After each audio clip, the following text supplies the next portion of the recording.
Hare Krishna, dear devotees. Thank you so much for joining again. Let me one more time invoke the mercy of the Supreme Lord Shri Shri Radha Kalachandji by chanting Hare Krishna, Krishna Krishna, Hare Hare, Hare Rama, Rama Rama, Hare Hare. Thank you for joining today, this morning. And Radha Krishna and Prabhuji, Mataji and Shamala Gopi Mataji, thank you so much for joining. So, can you all see my screen here? Yes, Prabhuji.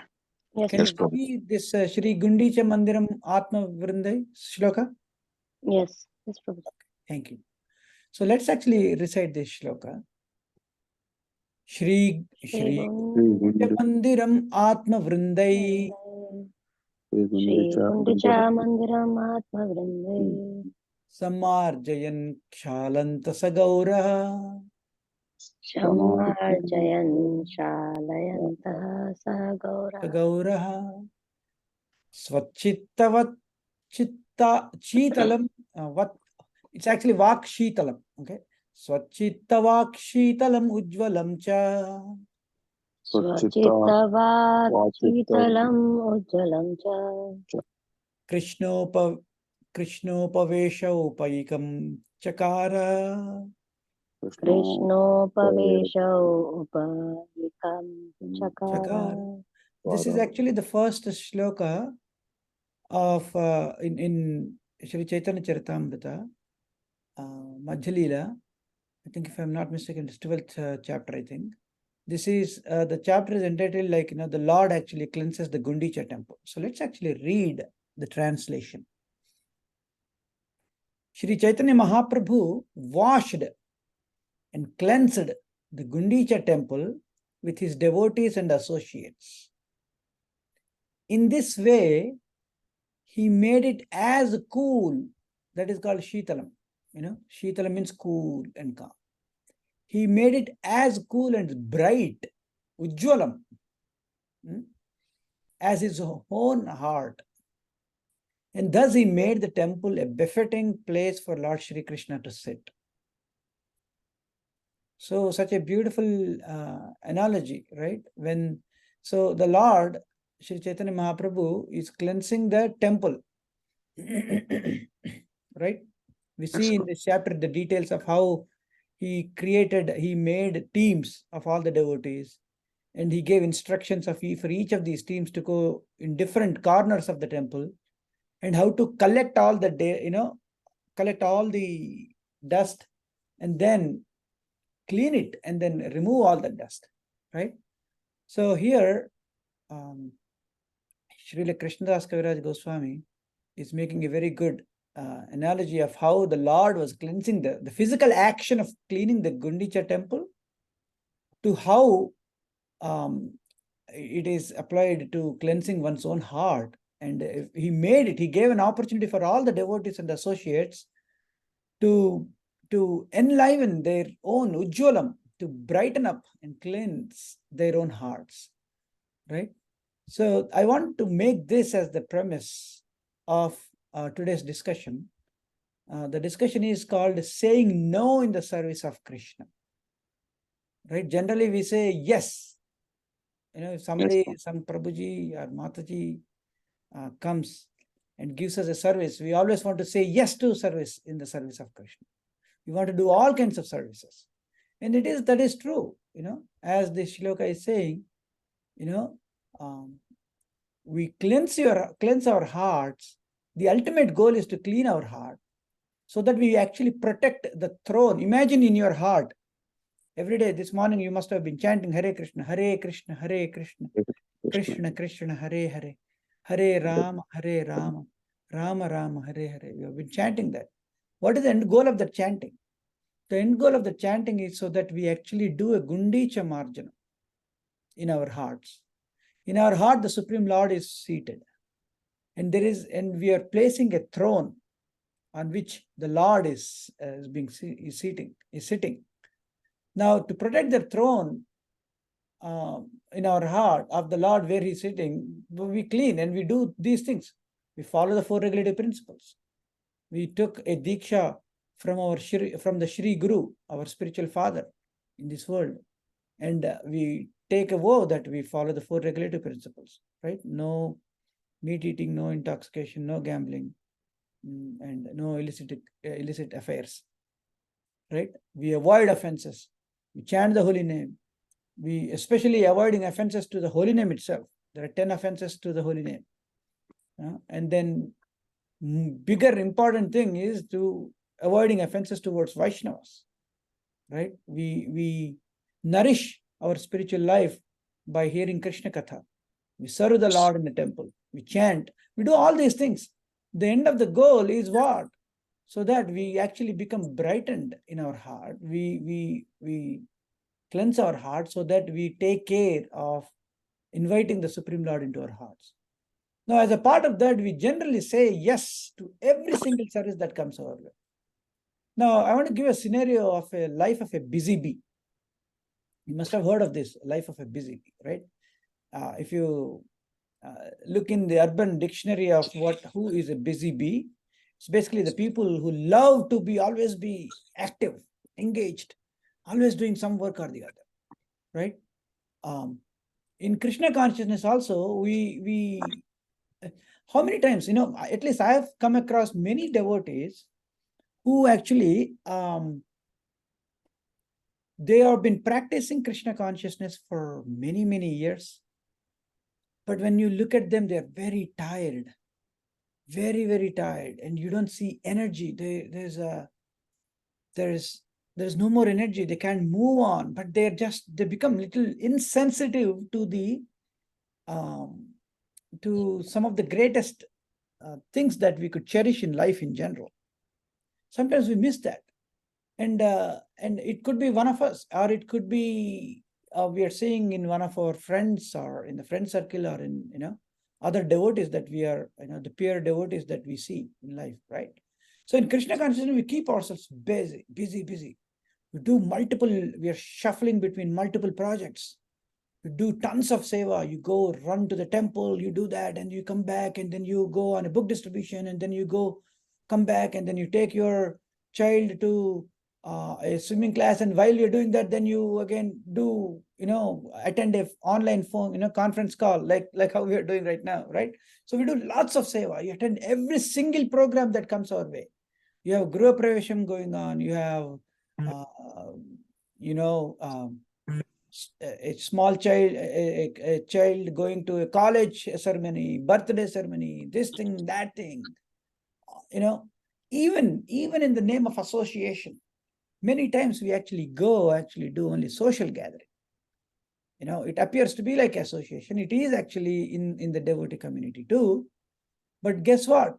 We don't really go there to take association. We start probably considering it as more like I can't hang around with the people at my workplace because they're all, according to me, non-devotees, or, yavanas and mlechas and whatever category you want to put them on.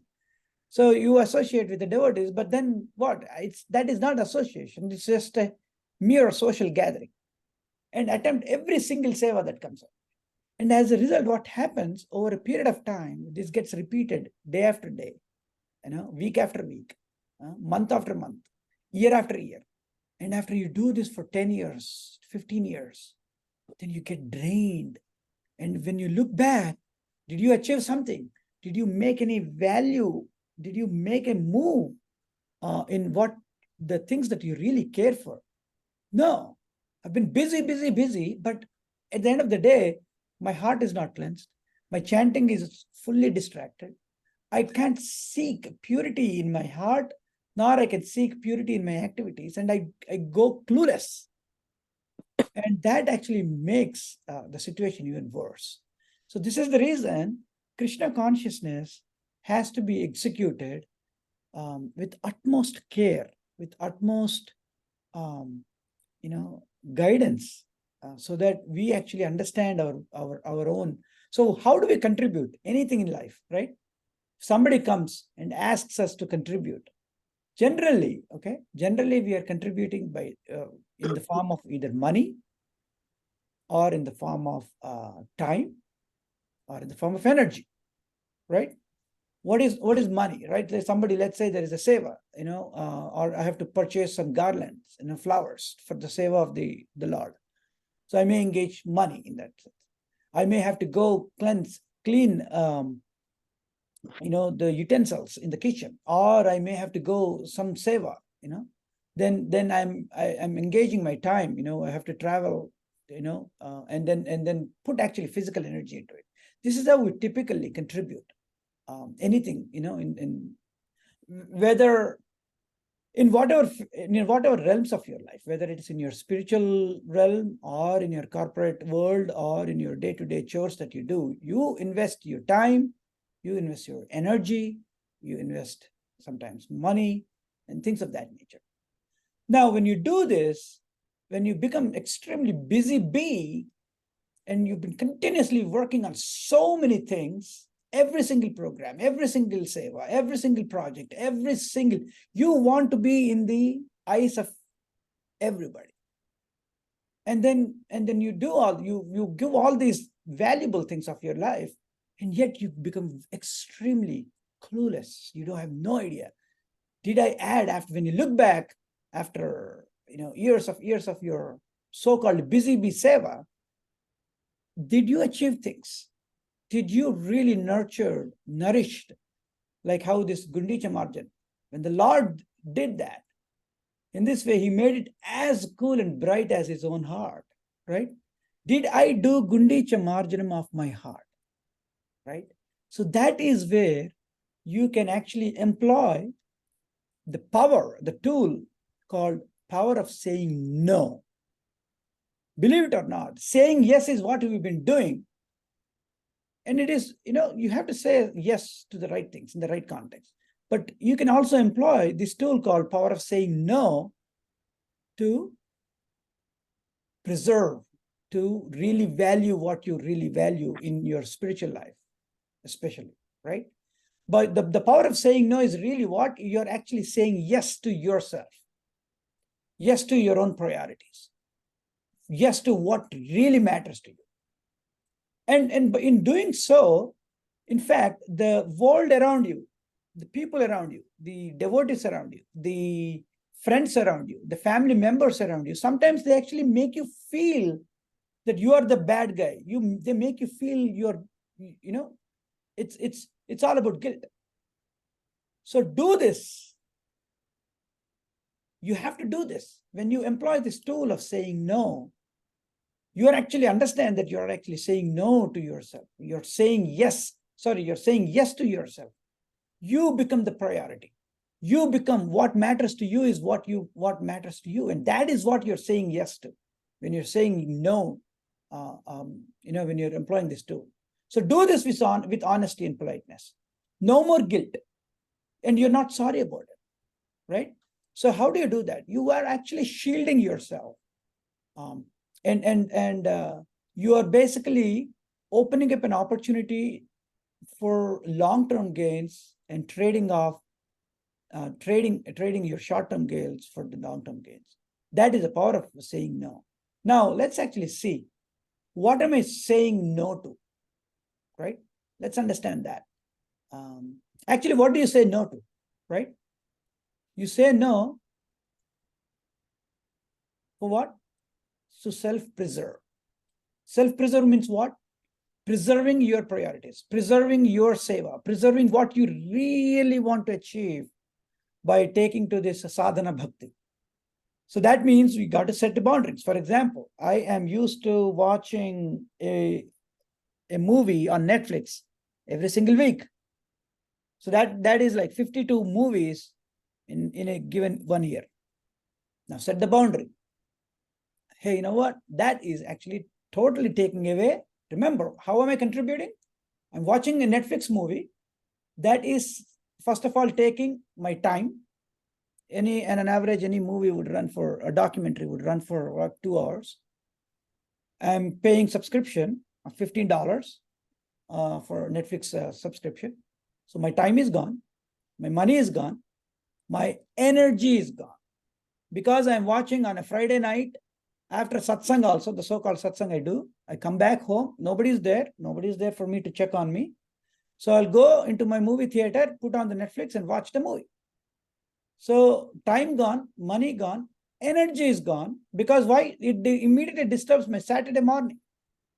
Saturday morning's my sadhana. So you do that. Whenever you're doing any of these things, you are giving away your time, money, and energy. Remember that, right? So setting the boundaries. Okay, you got to play a trick with your mind. If you say no all of a sudden, then the mind, it can actually come back and bite you back, right? So set the boundaries. Instead of one movie every week, I'll do this every alternate week. So that is only 26 movies.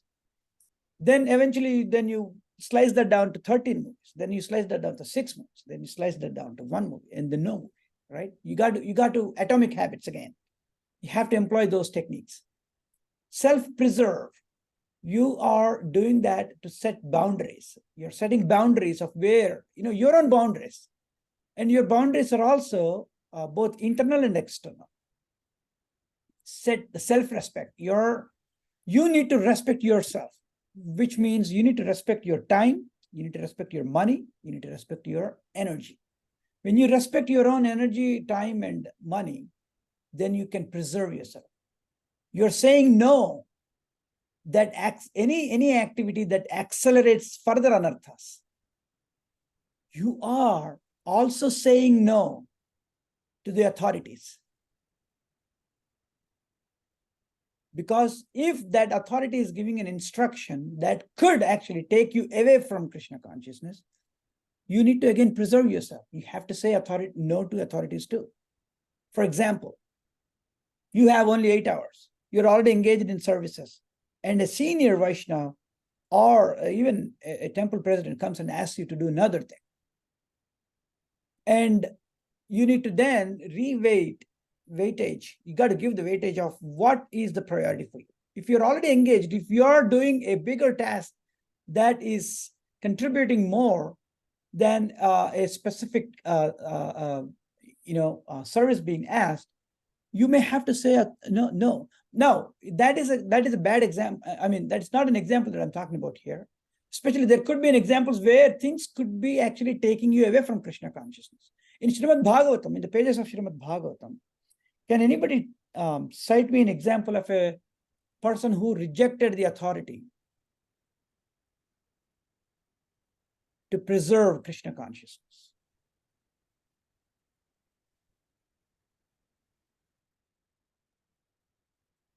Anybody? Four Kumaras. Hare Krishna, Prabhuji. Yes, Prabhuji? Said Priyavrata, 4 Kumaras. Yes, Prabhuji. Yeah. Priyavrata, 4 Kumaras, correct. Then there is even Bali Maharaj example. Bali Maharaj. Yeah. Right. So, for example, yesterday we were actually in our satsang program also we were discussing Vamanadev, pastimes, Prabhuji. So yeah, so Bali Maharaj rejected Shukracharya because if that, Shukracharya was saying, hey, what you're doing actually is the one who is in front of you is actually Lord Vishnu himself. And he came in the form of a Vamana, a dwarf, to cheat you, to take away everything that you have. And in that case, Bali Maharaj's response is, so be it. If that is the Lord Vishnu, so be it. Let me be cheated by the greatest of the cheaters, Lord Shri Krishna, in the form of Vamanadev, right? So you say no to the authorities. You say no to preserve your values and principles, right? So let's actually understand in general, typically as a sadhaka, what are the things that I'm saying no to? Typically, I'm saying no to, if you look at your calendar, if you look at your monthly calendar, weekly calendar, right? You're filling with all these things: tasks, events, obligations, people too. People consume energy. Sometimes you're in a specific position, so you have certain obligations that you need to fill in. Now you have to, so what am I saying no to? So these are the typical things that you should really think about. when to say yes and when to say no. So here are a few examples of things that could be actually not adding any value, to our life. Number one, excessive social media scroll, Twitters of the world, Instagrams of the world, right? Excessive watching, example I gave, Netflix. Procrastination. I put procrastination means what's supposed to be done yesterday, I'm still planning to do sometime next week. We all know that. Endless meetings. We've been in this, right? Both in the corporate world and even when we are arranging for greater seva and the community services within ISKCON, when we take up these projects. Endless meetings, no clear agenda. The meetings are not driven by the outcome. I have a friend of mine, a peer of mine, long time back when I was working. He, when he calls for a meeting, like 20, 30 people will show up. Immediately what he says is, he shows down, let's say he has a 30 slides deck. He will quickly, within 30 seconds, he says, this is what I'm going to cover. This is this, this is this, this is this, this is the technology aspect. That's it. This is what I'm going to cover. Now, anybody who thinks that it is not of any interest for you, please right away, we don't mind at all, leave this meeting right away. And then guess what? Almost 60 to 70% of the people actually, they think twice and then they just leave. Because sometimes these people are coming, they add value no to this meeting, they don't have the right skill set, nor they have anything to do with the outcome that is being desired by these meetings. So endless meetings, no clear agenda. They run longer, too many people, especially when we make a decision-making thing is there. You would want to do that with the stakeholders and then have those stakeholders work with the rest of the teams to actually make a more effective, meeting. So we've seen that, endless meetings. These are add value, no value, overthinking and rumination, of the events in the past or things that haven't even happened in the future. Overthinking, oh, maybe that devotee will do this to me. He has done that. You're always constantly extremely overthinking and ruining your own life. Unnecessary commutes. I've seen a devotee who was, I don't know if I want to bring that up. Anyways, so unnecessary commutes. For no reason you are going 10, 20, 30 miles. Adds absolutely no value, right? Excessive gaming, browsing internet, especially, the younger generation is into this. And unfocused multitasking. Even in the name of being productive, as your seva to Krishna, I'm completely unfocused and I'm doing multitasking, and then it doesn't yield anything effective. I'm not working effectively.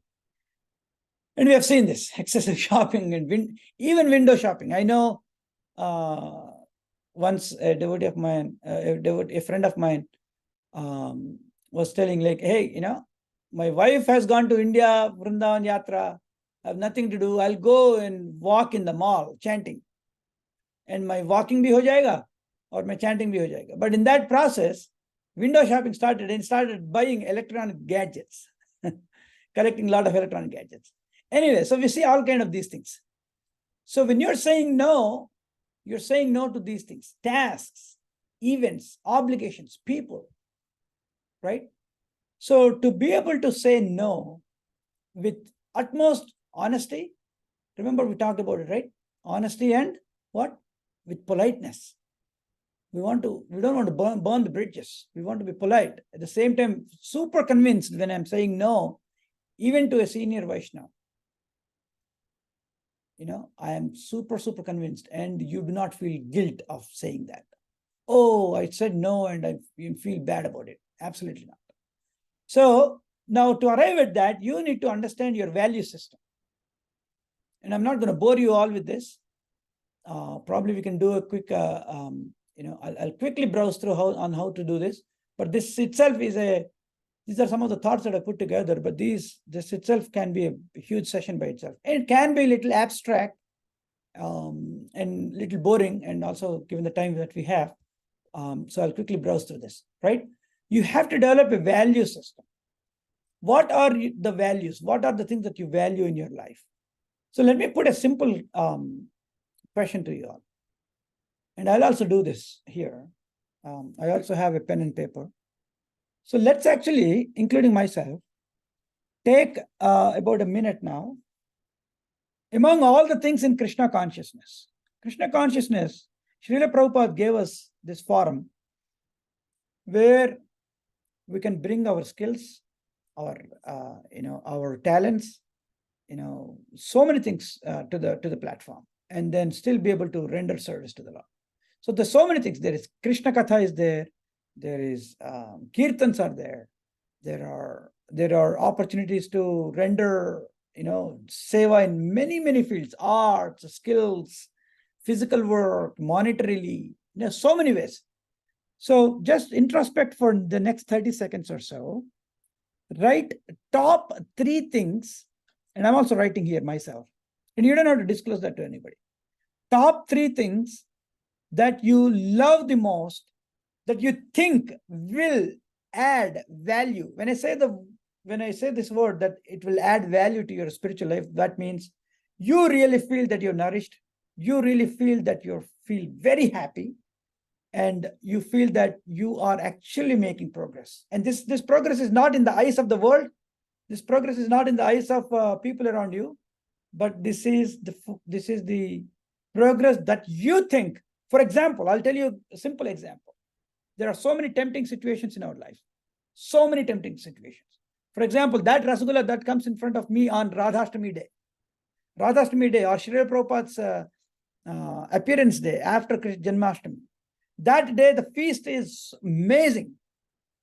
But eating that one Rasgulla will derail your, let's say, your weight loss journey for next 2 weeks. And it is so tempting to eat that, right? But yet you refrain from yourself from doing that. That one simple, minute victory in your own heart, the world doesn't know. You don't have to make a show of that. Nobody knows, but that simple, tiny, little bit of that victory can take you on the path of advancement in your own heart so many miles. Especially the mind is put to test when there is nobody. Imagine yourself, nobody is monitoring you. You are in a room and you have a computer and all by yourself. Now, what you do when nobody is looking at you, when you're all by yourself alone, that is the true character. There can be so many tempting situations in that situation. But you say no one time. Maya may chop my head zillion times, but one time I say no to the temptations of my weaknesses. Millions of lifetimes of advancement you're making. You probably, by not engaging in tempting situations, just by that, you're saving from the karmic, toxicity, saving millions of lifetimes. That cherish those minute victories, right? So given all this, top 3 things that you think would really add value to your Krishna conscious life. Please list that, whether it could be in the form of examples of kirtan, whether it's the form of doing more chanting, more reading, whatever the examples are. Truly, tangibly think about those 3 things and then write down yourself. So I'm going to write myself what 3 things if I do, 3 actions in Krishna consciousness that would add value to my life.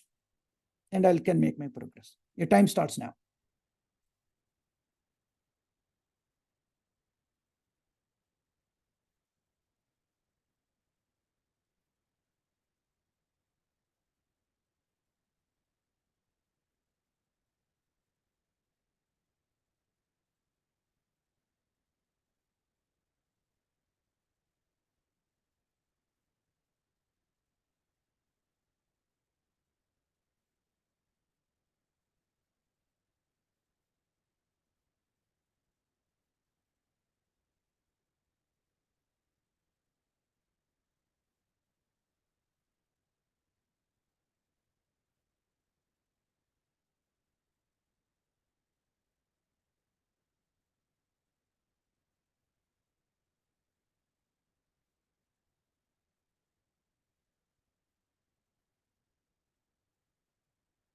Yeah.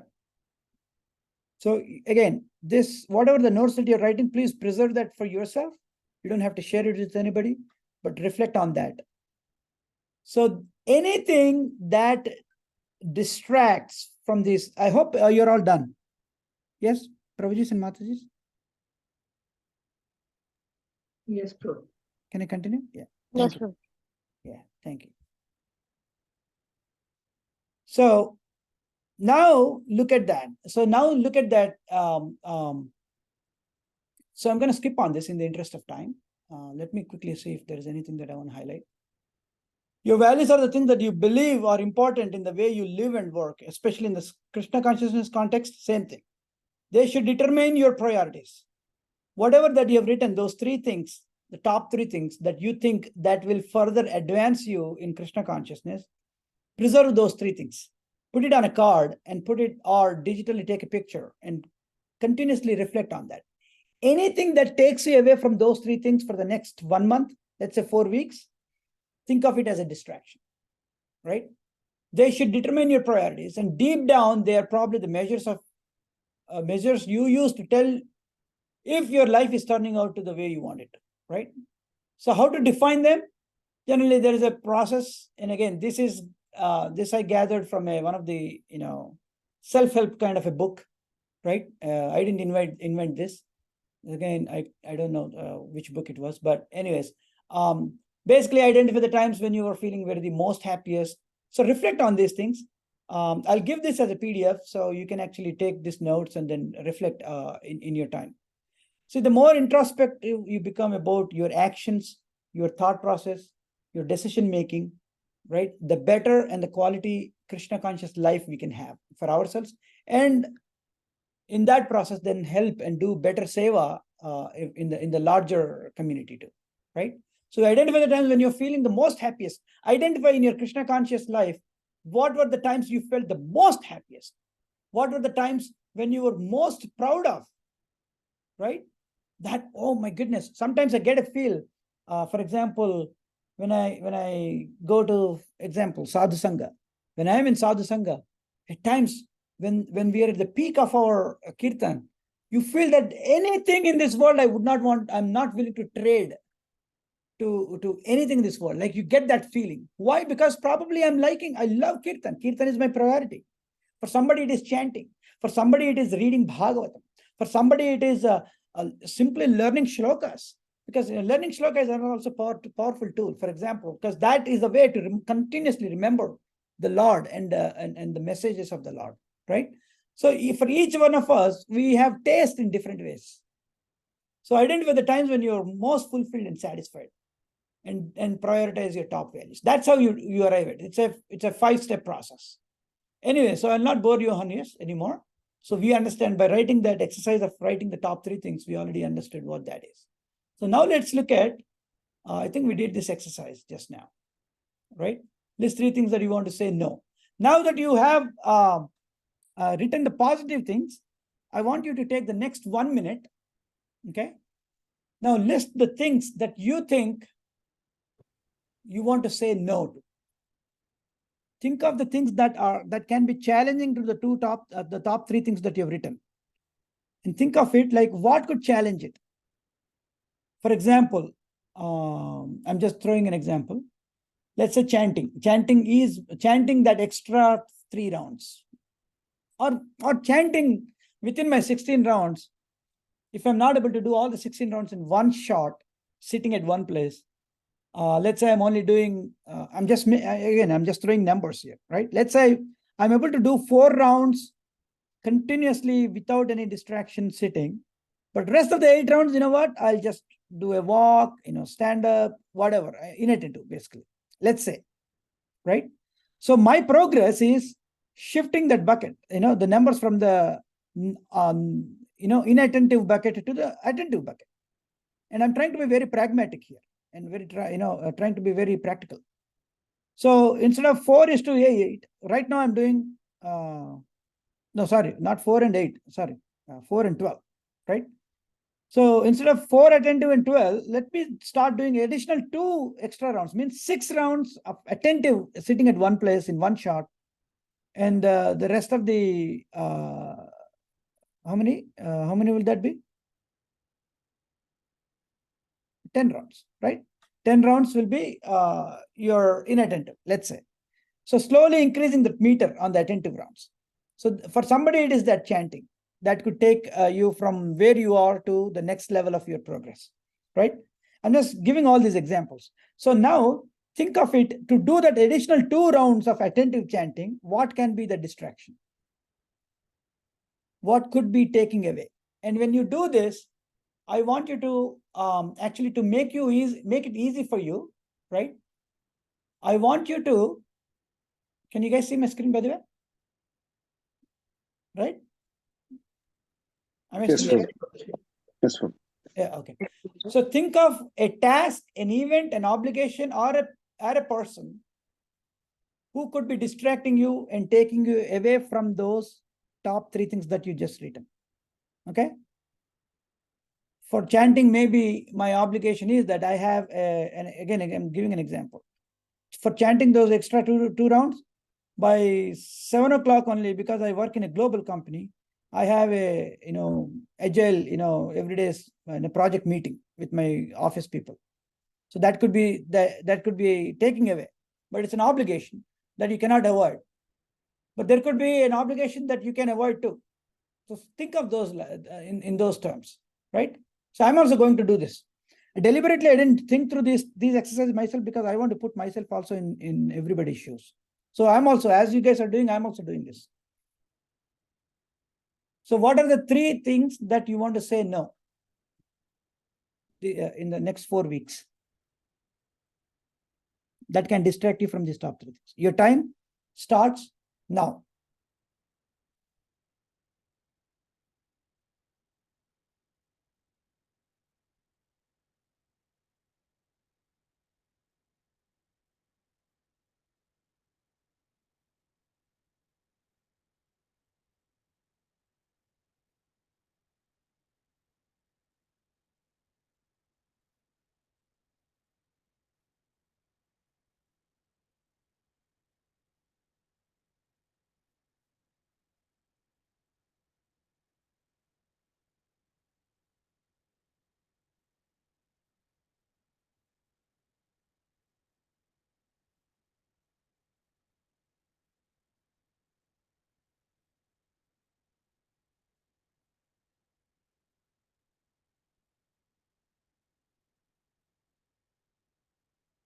Yeah, this can be a little challenging, what you want to say no, unless you are very focused on your activities. So think through at least 3 things.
Okay, everybody has their 3 items, or you need some more time?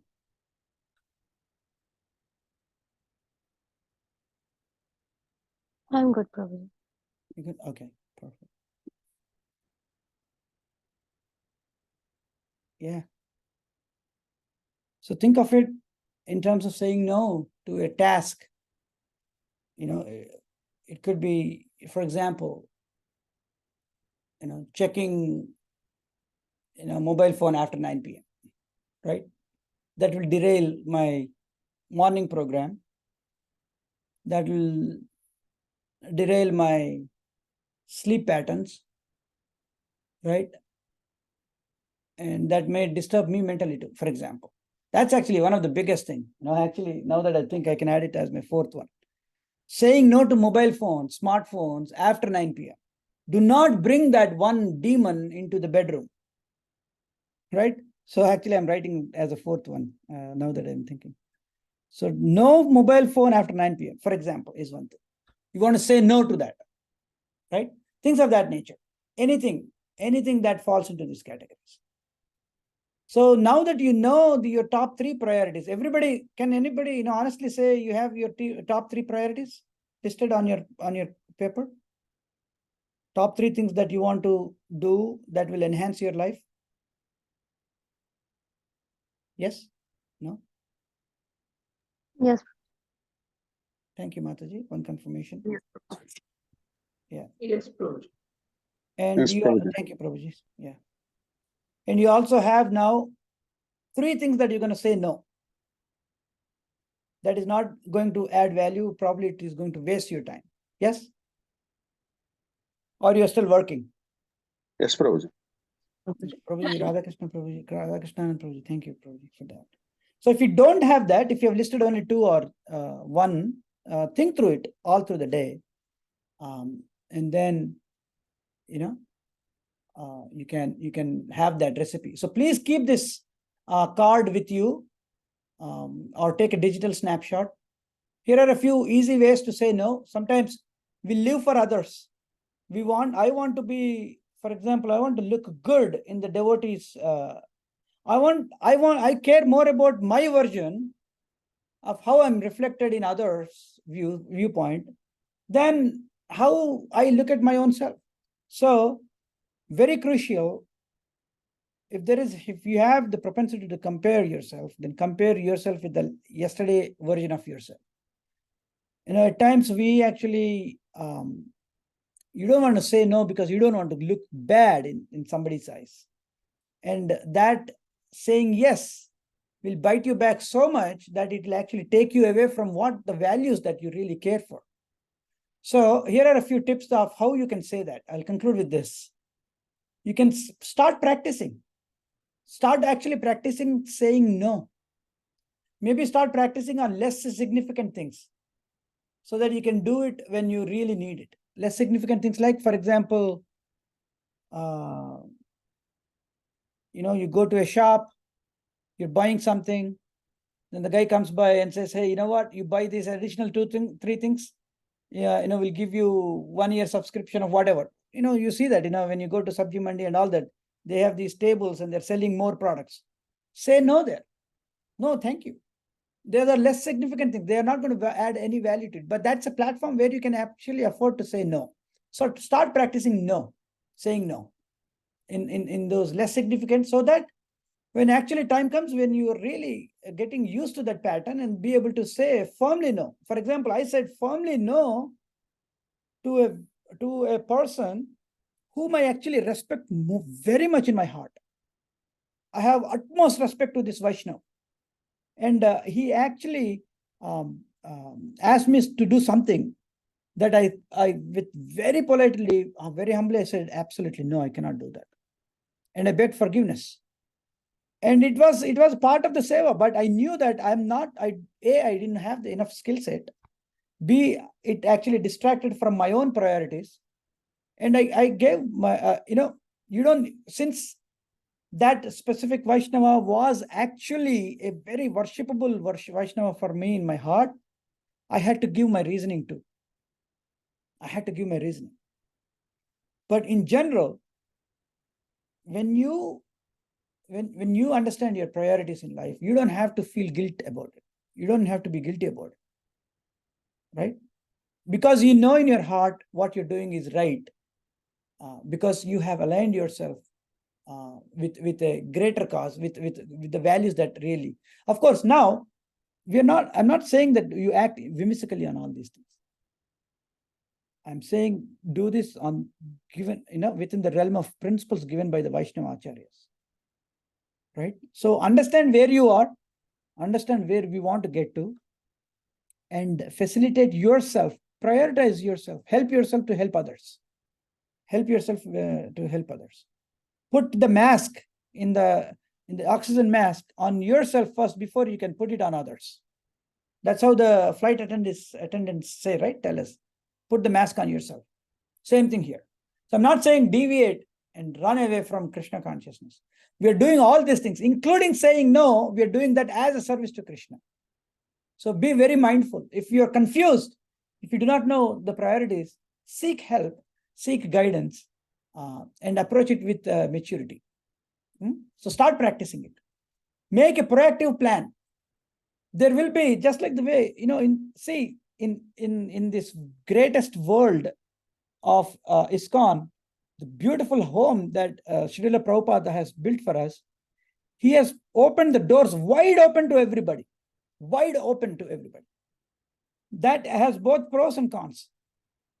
The best part of it is, like, we are having a great home where everybody has a place to stay. But the disadvantage with that is also that sometimes toxic people with hidden agendas also walk into the door because the doors are open.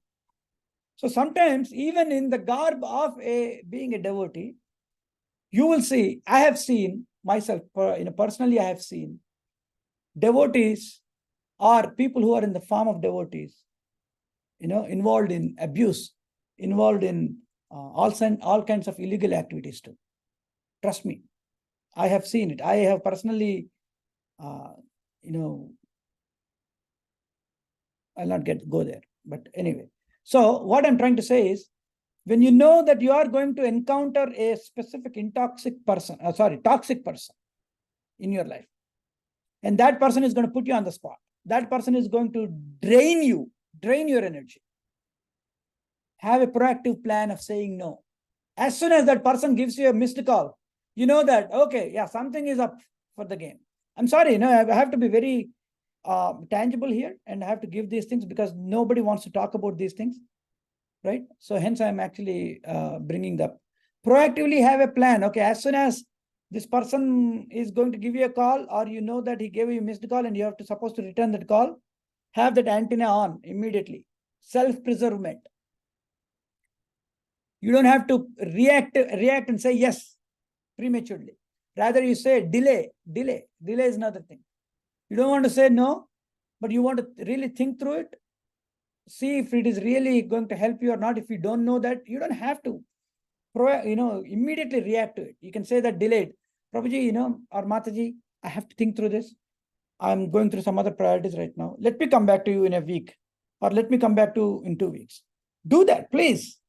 When you say that you're going to delay and then you're going to come back to in 2 weeks or 1 week or 3 weeks, make sure you do that, right? I myself personally done so many mistakes, and I'm still learning, So, but stick to the plan. Try to stick to the plan. No means no. Once you say no convincingly, that means no. You don't need to give any explanation. Because in the case there, I'm about to quote my own personal story.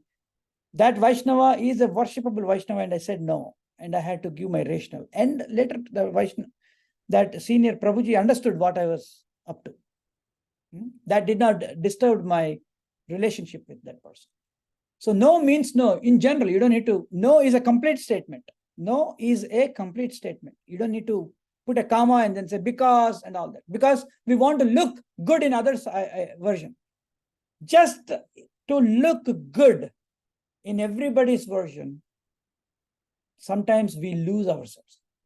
So the idea here is to self-preserve yourself so that we do this Gundicha Marjana. Chaitanya Mahaprabhu was setting an example in this Madhya-lila, right? So that we actually brighten our own heart and cleanse the heart, and we create a throne in which we can invite Shri Shri Radha Kalachandji Bhagavan into our hearts when we are engaged in this chanting of Hare Krishna, Krishna Krishna, Hare Hare, Hare Rama, Rama Rama, Hare Hare, Hare Krishna. Any reflections? Prabhuji, please feel free to, these are some of the things that my understanding, but I'm willing to be corrected. Please stare tear and give criticism, constructive criticism that can help and further enhance my own life too. I'm open for all things, all feedback. No feedback is bad. Please. Anything you want to add? Anything that you think could help? I may have missed. Please kindly feel free to add. Hare Krishna, Prabhuji, Ranat Yes, ma'am. Wonderful class, Prabhuji. This is a wonderful topic. Usually we don't discuss about it, but yeah, it's worth discussing. I have one question, Prabhuji. So, yeah, as you gave example of senior Vaishnava, we are saying no, and we have to give a rationale. Sometimes there are some devotees who are not ready to accept our point of view also. It's not necessary that they will understand our point of view. And some of the devotees take grudges also. And that further disturb our devotional life also. So how to handle this situation? Because we don't want our devotional life to be disturbed, our mind to be in the negative thoughts. So how to handle it? Thank you. Beautiful, Mataji. I think I touched upon it, but if I haven't, I'll recap. But and again, the floor is open for everybody else to also add and answer this. But my point of view, Mataji, is like I said, do this once you're convinced, do it with politeness and honesty. Be very honest to ourselves. When I'm saying that no, be very, very honest. When I'm honest, am I really running away from another seva in the garb of thinking that I'm doing a better seva? Or really, or am I really lazy to take up this additional seva and give an excuse to that Vaishnav that, you know what, I am doing, 2 satsangs, 3 programs, so I don't have bandwidth. Or am I really, is that, so be honest to ourselves, right? That's one thing. And then do this in a very polite way. Politeness means trying to explain. Don't do this over text. Don't do this over phone. See if we can meet that person in person, and then have that eye-to-eye contact and try to really explain the situation. Right? So those are some of the things. When you are honest, and when you're really polite, you will actually do this with no more guilt, and you don't feel sorry. Now, you cannot control what's going on in the other person. So that person may become judgmental. That person may think that this person is in Maya. Those things can happen. But hey, if I start living a version of what's going on in somebody else's mind, I'll ruin my own life. So please, those are some of the thoughts. I may not have answered your question completely, but I'm open for other ideas here too by other Prabhujis and Matasis. Yeah, thank you, Prabhuji. Thank you. These points are really helpful. Thank you. Yeah. Anything? Rasraj Prabhuji, you want to add anything, Prabhuji? No, Namaskar Prabhu, this is nice. There was one thing that maybe we'll cover in another session. Is this is again,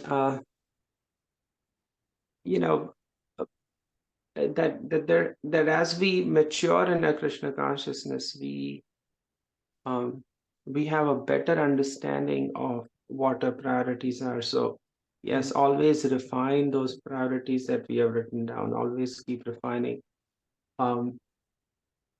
and consult with devotees whether those priorities, and this is not a generic list of devotees. It's a group of devotees, a very small group that sometimes would help us ensure that those priorities are not a function of our conditioned mind, but actually, as you said, an honest expression of our of the desires of the soul to please Krishna. So refine priorities. And the other thing is bhakti. One has, over a period of time, you also see that we end up, and you touched upon that, and I want to emphasize that a little bit, that we end up sometimes not, or rather saying no to things because the mind is saying this is too much. But Tamal Krishna Maharaj also, and there are several people, I mean, you can hear us, but even our Guru Maharaj, is always, we always push ourselves a little bit outside the comfort zone. So it is, sometimes the idea is, okay, I'll say no to everything that is not very comfortable for me to do. Yeah. But it is always good to at least have a little bit of room and say that I'm going to push myself a little bit outside the comfort zone. So even if it is inconvenience does not mean that we should say no. That's not the right reason necessarily to say no in all situations. Yeah. And so it's always good to keep ourselves a little bit anxious about our service, so that Krishna does not have to make us anxious through his external energies. So, and then finally, I wanted to say that we, over a period of time, as we mature in our Krishna consciousness, find responsible services, something that you are responsible for, you feel yourself responsible for. And then there is, naturally people will realize, okay, this is this person's service, and um, and a very important part of that is taking care of the family, especially pretty much everyone in this room is connected.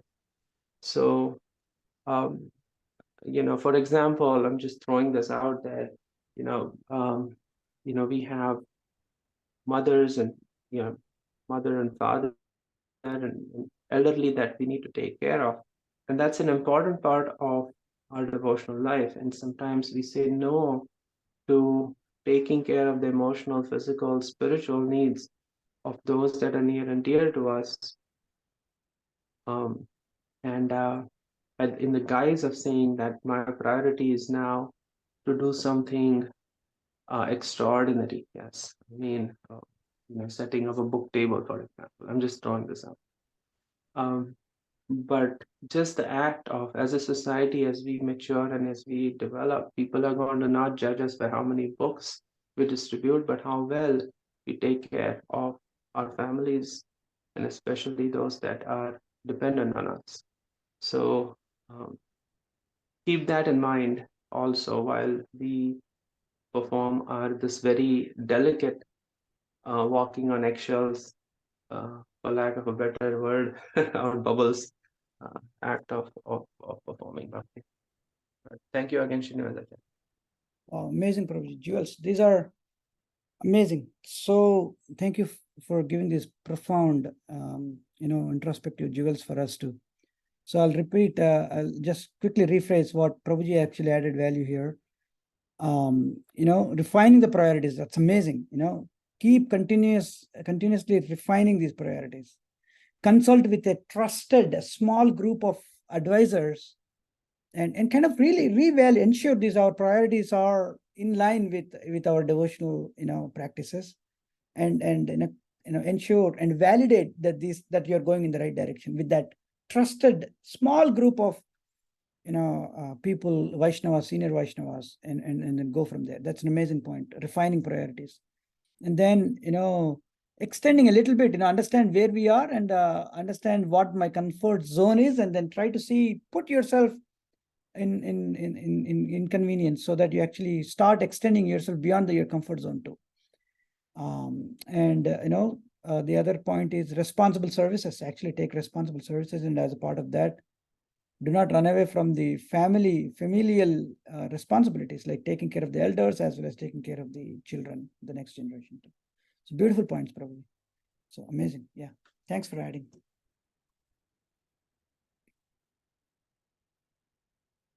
I'll add all these notes also to this so that it's actually, see the way this content is getting even more enriched so that we can actually use this, any one of us can actually use these templates to help others in these matters. So that's the whole goal here. Anything else? Radhakrishnan and Prabhuji? Vihari Govind Prabhuji, anything you want to add? Or Mataji's? See, we have this, I think it's 8:03. I'll finish with this. But we are running in zillion directions. I've seen families, at least even in our Bhakti Vriksha program also, there's so many families who are running. Prabhuji is running in this direction on Seva, Seva, Seva, which is good. Mataji is running in this direction, Seva, Seva, Seva. But then, like what Rasraj Prabhuji was alluding to, the core aspects of the family things, the kids have no clue what they're doing. Neither the parents have any clue of what's going on with kids. So everybody's in their own realm. But how do we serve together? And how do we say no to things and at a personal level? But next session is going to be, how do we as a family come together and serve Krishna? So that will be a good segue into the next topic. So thank you all for this opportunity. And thanks Rasraj Prabhuji for reminding me. I myself forgot. I was telling everybody that, go back in 2 weeks, whatever the word that you gave, and then, do it, right? I was talking about that principle. But I myself was fallible to that. So again, I'm also struggling hard. But thank you for this opportunity and thank you for your patience for all these weeks. And let's actually do the next session also and then complete it. And that way, at least the primary, thing that we all thought we'll do together is fulfilled. Thank you all, Prabhuji and Mata. Thank you so much, Prabhuji. Thank you Right. so much. Hare Hare Krishna. Krishna. Thank you so much, Prabhu. Yeah. You all Thank have a you, Prabhu. wonderful Krishna conscious day, Mataji and Prabhuji. Hare Krishna. Hare Krishna.